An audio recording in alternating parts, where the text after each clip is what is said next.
the member for Calgary Elbow. Thank you, Mr. Speaker. Finally, I get my turn.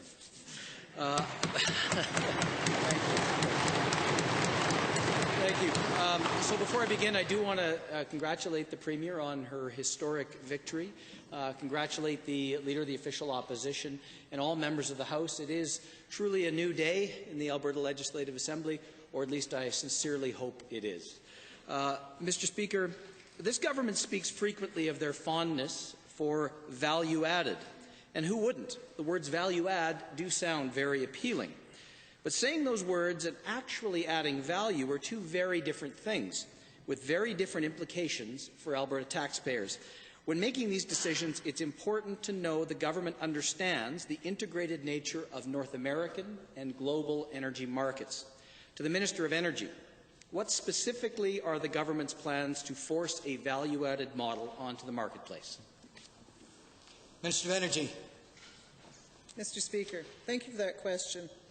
As we mentioned earlier, as was mentioned earlier, we were elected by Albertans to work with energy on the royalty review and other parts to understand the industry. To date, I have been in Calgary 6, 7, 8 times since the election started, meeting with over 100 people in industry.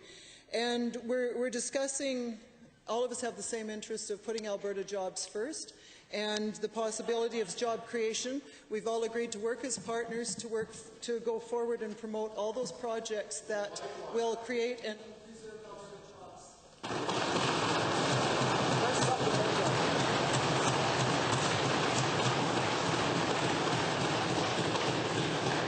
You sound pretty locked in on your definition of value add, as if Alberta's current production doesn't add any value to Alberta's economy.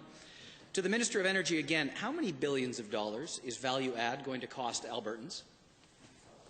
The Honourable Minister. Thank you for that question.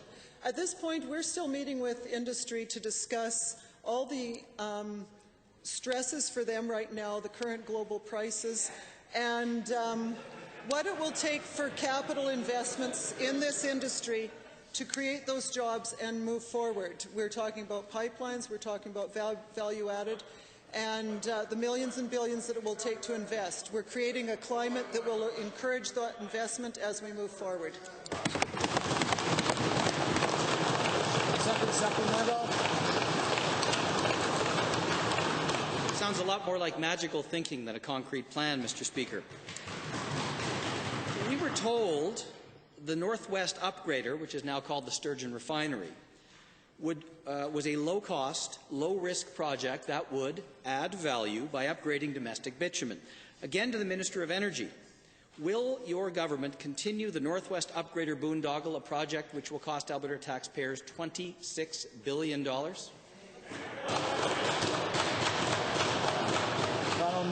Thank you for that question.